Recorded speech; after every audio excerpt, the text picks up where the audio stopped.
Hello welcome back to my YouTube channel. അപ്പോൾ ഇത് നമ്മൾ ലാസ്റ്റല്ല ഇത് അതിന് മുമ്പ് ഇട്ട വീഡിയോൻ്റെ കണ്ടിന്യൂഷനാണ് കേട്ടോ.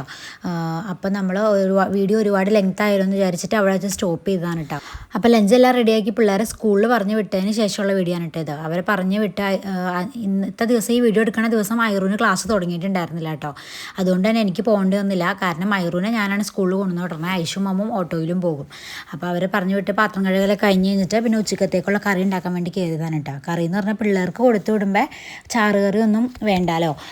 അപ്പോൾ പിന്നെ എന്നാലും രാവിലെ ഓൾമോസ്റ്റ് ലഞ്ചിൻ്റെ പണികളൊക്കെ രാവിലെ തന്നെ കഴിയും പിള്ളേർക്ക് കൊടുത്തു വിടുന്നതിൻ്റെ കൂടെ തന്നെ. ചാറ് കറി എന്തെങ്കിലും ഉണ്ടാക്കുന്ന ദിവസം ഇതുപോലെ പ്രത്യേകം ഉണ്ടാക്കാൻ കയറേണ്ടതാണ് കേട്ടോ. എല്ലാ ദിവസവും ചാറ് കറി നിർബന്ധമൊന്നുമില്ല, മിക്കവാറും ഉണ്ടാവാറൊന്നുമില്ല കേട്ടോ. അങ്ങനെ കുറച്ച് കുമ്പളങ്ങി ഫ്രിഡ്ജിലുണ്ടായിരുന്നു, തൈരും ഉണ്ടായിരുന്നു. അപ്പോൾ മോരുകറി ഉണ്ടാക്കാൻ വേണ്ടി എടുത്തതാണ് കേട്ടോ. അപ്പോൾ കുമ്പളങ്ങി കുറച്ച് അധികം ഉണ്ടായിരുന്നു. അതിൻ്റെ പകുതി റാപ്പ് ചെയ്ത് ഫ്രിഡ്ജിലിട്ട് തന്നെ മാറ്റി വെച്ചു, ബാക്കി പകുതി അരിഞ്ഞെടുത്തു. മോരുകറിയൊന്നും പിള്ളേർക്കൊന്നും വലിയ താല്പര്യമൊന്നും ഇല്ല കേട്ടോ. എന്നാലും കുറേ ദിവസം കൂടിയൊക്കെ ഉണ്ടാക്കുമ്പോൾ കഴിക്കുന്നു മാത്രം. എല്ലാവരുടെയും കാര്യം അങ്ങനെ തന്നെയാണ് വീട്ടിൽ. അപ്പോൾ അതുകൊണ്ട് കുറേ ദിവസം കൂടി ആയതുകൊണ്ട് അങ്ങനെ ഉണ്ടാക്കാമെന്ന് വിചാരിച്ചു. പിന്നെ എന്തെങ്കിലുമൊക്കെ കറി ഒപ്പിക്കണമല്ലോ അതിന് വേണ്ടിയിട്ട്. അങ്ങനെ കുമ്പളങ്ങ വേവിക്കായിട്ട് കൊടുത്തിട്ട് പിന്നെ അതിനകത്തേക്ക് ഒരു പച്ചമുളകും കീറിയിട്ട് കൊടുത്തിട്ട് പിന്നെ കുറച്ച് മഞ്ഞപ്പൊടിയും വളരെ കുറച്ച് മാത്രം മുളക് പൊടിയും ഉപ്പ് ഇട്ടിട്ടാണ് കേട്ടോ ഞാൻ കുമ്പളങ്ങ വേവിക്കാൻ വയ്ക്കാറ്. നേരത്തെയൊക്കെ ഞാൻ മോരുകറി ഉണ്ടാക്കുമ്പോൾ നമ്മൾ പുറത്തുനിന്ന് വല്ല കല്യാണ വീട്ടിൽ നിന്നോ അല്ലെങ്കിൽ വേറെ ഏതെങ്കിലും വീട്ടിൽ നിന്നോ, എൻ്റെ വീട്ടിൽ നിന്നല്ലാതെ വേറെ ഏത് വീട്ടിൽ നിന്ന് കഴിക്കുമ്പോഴും കിട്ടണ ആ ഒരു മോരുകറിയുടെ ടെക്സ്ചർ എൻ്റെ മോരുകറിക്ക് വരാറില്ലായിരുന്നു കേട്ടോ. എൻ്റെ വീട്ടിൽ നിന്ന് പറഞ്ഞാൽ ഞാൻ ഉണ്ടാക്കണ മോരുകറിയായിട്ട് ഉദ്ദേശിച്ചത്. പിന്നെ ഞാൻ കുറച്ച് അങ്ങോട്ടും ഇങ്ങോട്ടൊക്കെ ചേഞ്ചൊക്കെ വരുത്തി നോക്കി കഴിഞ്ഞ് കഴിഞ്ഞപ്പോൾ ഇപ്പം ഞാൻ ഉദ്ദേശിച്ച രീതിക്ക് തന്നെ മോരുകറി ആവാറുണ്ട് കേട്ടോ. പിന്നെ തേങ്ങ അരയ്ക്കുമ്പോൾ ആദ്യമൊക്കെ ഞാൻ കുറച്ചധികം ജീരകം ഇടുമായിരുന്നു. വെളുത്തുള്ളി ചിലപ്പോൾ 3-4 അല്ലിയൊക്കെ ഇടുവാറുണ്ട്. 3-4 അല്ലി എന്ന് വെച്ചാൽ ഒരു ഫുൾ വെളുത്തുള്ളി അല്ലാട്ടോ ഉദ്ദേശിച്ചത്. ഒരു ഫുൾ വെളുത്തുള്ളി എന്നൊരു 3-4 അല്ലി. പക്ഷേ പിന്നെ മനസ്സിലായി അത്രയൊന്നും വേണ്ട, വെളുത്തുള്ളി 1-2 അല്ലി മാത്രം, പിന്നെ അതുപോലെ ജീരകം വളരെ കുറച്ച് മാത്രം ഇട്ടാൽ മതി. അപ്പോൾ അങ്ങനെയുള്ള ചേഞ്ചുകളൊക്കെ വരുത്തി. പിന്നെ ആദ്യം നമ്മൾ കുമ്പളങ്ങ വേവിക്കാൻ വയ്ക്കുമ്പോൾ പൊടികളൊക്കെ ഇടുന്നതിലും കുറച്ച് മാറ്റങ്ങളൊക്കെ വരുത്തി ഇപ്പോൾ ആ ഒരു ടെക്സ്ചർ വരാറുണ്ട്. അപ്പോൾ അത് കഴിഞ്ഞപ്പോഴാണെങ്കിൽ ഫ്രിഡ്ജ് നല്ല വൃത്തിയേടായി കിടക്കുമായിരുന്നു കേട്ടോ. കുറേ ദിവസമായിരുന്നു ഫ്രിഡ്ജ് ഡീപ്പ് ക്ലീനിങ് ചെയ്തിട്ട്. മാസത്തിൽ ഒരു തവണയെങ്കിലും ഡീപ്പായിട്ട് ക്ലീൻ ചെയ്യലുണ്ട്. പക്ഷേ എനിക്ക് തോന്നുന്നു ഒരു മാസത്തിൽ കൂടുതലായിട്ടുണ്ടാവും. നമ്മൾ ജസ്റ്റ് ഒന്ന് എന്തെങ്കിലുമൊക്കെ പൊടിയാകുമ്പോൾ തുടച്ചെടുക്കും എന്നല്ലാതെ ഇങ്ങനെയുള്ള ക്ലീനിങ് ചെയ്തിട്ട് ഇപ്പോൾ കുറച്ച് ദിവസമായിട്ടുണ്ടായിരുന്നു. അപ്പോൾ എല്ലാം അതിൽ നിന്ന് എല്ലാം മാറ്റി കഴിഞ്ഞ് വെച്ചിട്ടാണ് പിന്നെ ഞാൻ വീഡിയോ വെക്കണ കാര്യം ഓർത്തത്. അപ്പോൾ അതിനകത്ത് ഉണ്ടായിരുന്ന സംഭവങ്ങളും അതേപോലെ ഫ്രിഡ്ജിൻ്റെ തട്ടും കാര്യങ്ങളെല്ലാം മാറ്റി ഫ്രിഡ്ജ് മൊത്തത്തിൽ ക്ലീൻ ചെയ്ത് മൊത്തം തുടച്ച് കഴിഞ്ഞപ്പോഴാണ് ഞാൻ വീഡിയോ എടുക്കണ കാര്യം ഓർത്തിട്ടുണ്ടായിരുന്നത്. അപ്പോഴത്തേക്കും ഐറോ അതിൻ്റെ ഇടയിൽ കൂടെ കിടക്കാൻ വേണ്ടി നോക്കണമെന്നാണ് കേട്ടോ. സത്യം പറഞ്ഞാൽ ഞാൻ ഈ വീഡിയോ എഡിറ്റ് ചെയ്യുന്ന സമയത്താണ് അവൾ അവിടെ നിന്ന് കിടക്കാൻ വേണ്ടി ഞാൻ നോക്കണത് കണ്ടത്.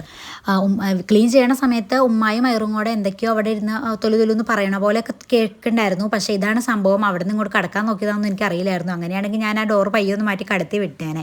പിന്നെ ഇങ്ങോട്ട് വന്നു കഴിഞ്ഞാൽ നമ്മൾ നിലത്തോടെ മൊത്തം സാധനങ്ങളും ഒക്കെ വെച്ചേക്കണ കാരണം വന്നു കഴിഞ്ഞാൽ ഡിസ്റ്റർബൻസ് ആയിരിക്കും. അതുകൊണ്ടാണ് ഉമ്മ വിടാതെ അവിടെ തന്നെ വച്ചുകൊണ്ടിരുന്നത്. പിന്നെ കുറേ നേരം കഴിഞ്ഞാൽ പുള്ളിക്കാരി ഇങ്ങോട്ട് തന്നെ കടന്നു വന്നിട്ടുണ്ടായിരുന്നു കേട്ടോ. അങ്ങനെ തട്ടുകളെല്ലാം മാറ്റി സെപ്പറേറ്റ് വേറെ കഴുകിയെടുത്തു. നല്ല പണി ഉണ്ടായിരുന്നു കേട്ടോ. കാരണം ഒരിക്കലും ഇത്രയും ഗ്യാപ്പ് വരാറില്ല ഫ്രിഡ്ജ് ക്ലീൻ ആക്കാൻ വേണ്ടിയിട്ട്. കാരണം മെയിനായിട്ട് എനിക്ക് കേക്കിൻ്റെ പണി ഉള്ളതുകൊണ്ടാണ് ഫ്രിഡ്ജ് പെട്ടെന്ന് വൃത്തിയേടാവുന്നത്. കാരണം കേക്കിൻ്റെ ക്രംസും ചിലപ്പോൾ ചോക്ലേറ്റ് ഒരു ഡ്രോപ്പ് ചാടും. അത് വേറൊരു പാത്രം വയ്ക്കുമ്പോൾ അതിൻ്റെ അടിയിലായിട്ട് വേറെ അപ്പുറം സ്ഥലത്ത് പോയാവും. അങ്ങനെയൊക്കെ ഫുള്ള് സ്പ്രെഡായി വൃത്തിയേടാവണമെന്നാണ് കേട്ടോ. കേക്കിൻ്റെ വർക്കൊന്നും ഇല്ലെങ്കിൽ ഇത്രയും പെട്ടെന്ന് വൃത്തിയേടൊന്നും ആവില്ല. പെട്ടെന്ന് പറഞ്ഞു കഴിഞ്ഞാൽ ഇതിപ്പോൾ ഞാൻ പറഞ്ഞ ഒരു മാസം കഴിഞ്ഞു. പക്ഷേ ഇത് പണ്ടേ വൃത്തിയേടായേക്കണതാണ്. എൻ്റെ സമയക്കുറവ് കൊണ്ട് ഞാൻ അതിനകത്തേക്ക് നിൽക്കാത്തതാണ്. കാരണം എനിക്ക് നിന്ന് കഴിഞ്ഞ് കഴിഞ്ഞാൽ അത്യാവശ്യം നല്ല സമയം വേണം. നല്ല ഡീപ്പായിട്ട് തന്നെ ക്ലീൻ ചെയ്യണം, എല്ലാം എടുത്ത് മാറ്റി ചെയ്യണം. അല്ലാതെ ചെറുതായിട്ട് അങ്ങനെ എടുത്ത് ചെയ്യാൻ എനിക്ക് അറിയാനും പാടില്ല. പിന്നെ ചെയ്യുമ്പോൾ ഇടയ്ക്കല്ലേ ചെയ്യണുള്ളൂ. ചെയ്യുമ്പോൾ നന്നായിട്ടും ചെയ്യാൻ വേണ്ടിയിട്ട് മാസത്തിലൊരു തവണ എന്തായാലും ഡീപ്പ് ക്ലീനിങ് ചെയ്യും കേട്ടോ. അങ്ങനെ അതെല്ലാം മാറ്റിയിട്ട് എല്ലാം ക്ലീനാക്കി തുടച്ച് അതിൻ്റെ തട്ടുകളും കാര്യങ്ങളൊക്കെ തുടച്ചെടുത്തിട്ട് പിന്നെ നമ്മളെല്ലാം അതിനകത്തേക്ക് അറേഞ്ച് ചെയ്ത് കൊടുത്തു.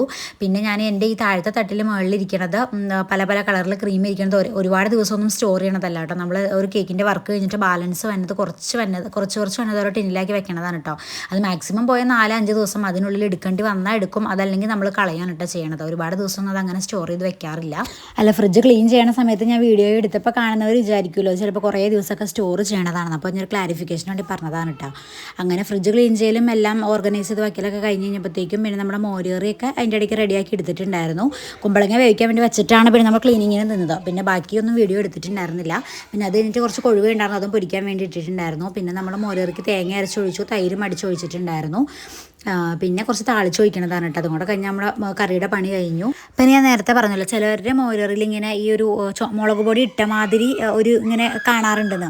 പക്ഷെ നമ്മൾ വേവിക്കുന്ന സമയത്ത് ഒരുപാട് മുളക് പൊടി, കുമ്പളങ്ങ വേവിക്കുന്ന സമയത്ത് ഒരുപാട് മുളക് പൊടി ഇട്ട് കഴിഞ്ഞ് കഴിഞ്ഞാൽ മോരുകറിയുടെ കളറ് മൊത്തത്തിൽ തന്നെ മാറും.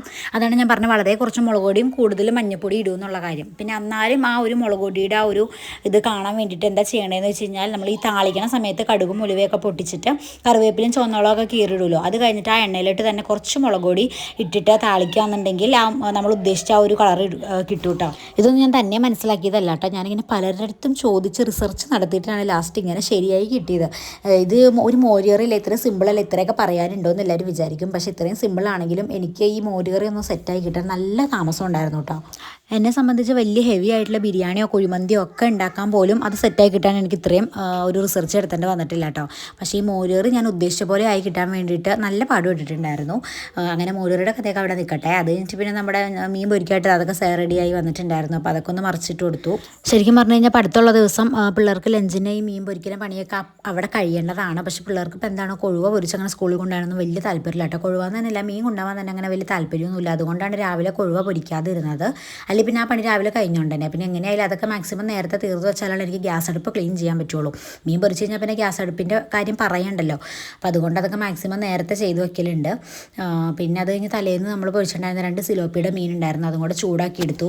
പിന്നെ ഈ ബീഫ് റെഡിയാക്കണം എന്താണെന്ന് വെച്ച് കഴിഞ്ഞാൽ നമ്മുടെ ഇത് ഞാൻ പറഞ്ഞല്ലോ ഒരാഴ്ച മുമ്പുള്ള വീഡിയോ ആണ്. പിന്നെ നമ്മുടെ വലിയ പെരുന്നാളിൻ്റെ പള്ളിയിൽ നിന്ന് കിട്ടിയിട്ടുണ്ടായിരുന്ന ഇറച്ചി കുറച്ച് ബാലൻസ് ഇരിക്കുന്നുണ്ടായിരുന്നു കേട്ടോ. അപ്പോൾ ഫ്രിഡ്ജ് ക്ലീൻ ചെയ്ത സമയത്ത് എനിക്കെന്തോ വീണ്ടും അത് ഫ്രിഡ്ജിലിട്ട് കയറ്റി വയ്ക്കാൻ തോന്നിയില്ല. അപ്പോൾ പിന്നെ അതങ്ങോട്ട് റോസ്റ്റ് ചെയ്ത് വെക്കാമെന്ന് വിചാരിച്ചു. പിന്നെ വൈകിട്ട് സ്കൂളിട്ട് വരുമ്പോൾ പിള്ളേർക്ക് രാവിലത്തെ എന്തെങ്കിലും ബാലൻസ് ഉണ്ടെങ്കിൽ അതും കൂട്ടി കഴിച്ചോളൂ എന്ന് വിചാരിച്ച് അങ്ങനെ ചെയ്ത് വെച്ചതാണ് കേട്ടോ. വെറുതെ പച്ചയ്ക്ക് തന്നെ പിന്നെ ഫ്രിഡ്ജിലേക്ക് വെക്കാൻ എനിക്ക് തോന്നിയില്ല. അതല്ലാതെ ഇറച്ചിയും മീനും ഒക്കെ ഒരു ദിവസം തന്നെ അങ്ങനെ ഉണ്ടാക്കുന്ന പണിയൊന്നും ഇവിടെ ഇല്ല കേട്ടോ. എന്തെങ്കിലും ഒന്ന് ഉണ്ടാക്കി അത്രേ ഉള്ളൂ. അപ്പോൾ കാണുന്നവരായാലും വിചാരിക്കുമല്ലോ ഇറച്ചി മീനൊക്കെ ഒരേ ദിവസം തന്നെ ഉണ്ടാക്കണം എന്തിനാണ്. അപ്പോൾ അതുകൊണ്ടൊന്ന് പ്രത്യേകം പറഞ്ഞതാണ് കേട്ടോ. അങ്ങനെ നമ്മുടെ പണിയൊക്കെ കഴിഞ്ഞ് കഴിഞ്ഞിട്ട് പിന്നെ നമ്മൾ ക്ലീനിങ്ങിന് വേണ്ടിയിട്ട് നിന്നു.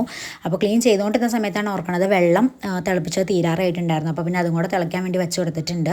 ഞാൻ പറയാറുണ്ട് എൻ്റെ പഴയ വീഡിയോസിലൊക്കെ നമുക്കിവിടെ പൈപ്പ് വെള്ളം ആയതുകൊണ്ട് തന്നെ ഡയറക്റ്റ് വെള്ളം കുടിക്കാൻ പറ്റില്ല, തിളപ്പിച്ച് മാത്രമാണ്. ഈ വീട്ടിൽ വന്നിട്ട് ഇപ്പോൾ ഒരു 3 വർഷം കഴിഞ്ഞു, വന്ന നാളപ്പോഴും നമ്മൾ വെള്ളം തിളപ്പിച്ച് തന്നെയാണ് കുടിക്കാറ്. അതൊരു നല്ല കാര്യമായിട്ട് എനിക്ക് തോന്നിയിട്ടുണ്ടായിരുന്നു. എപ്പോഴും തിളപ്പിച്ച വെള്ളം കുടിക്കണതാണല്ലോ നല്ലത്. അപ്പോൾ അങ്ങനെ അപ്പോൾ നമ്മൾ ക്ലീൻ ചെയ്തുകൊണ്ടിരുന്നപ്പോഴാണ് വെള്ളം തിളപ്പിച്ച കാര്യം ഇല്ലാത്ത കാര്യം ഓർത്തത്. അപ്പോൾ ഞാനിങ്ങനെയൊക്കെയാണ് ചെയ്യണത്, കാരണം വെള്ളം തിളയ്ക്കുന്നത് വരെ അവിടെ വെയിറ്റ് ചെയ്യാൻ പറ്റില്ല.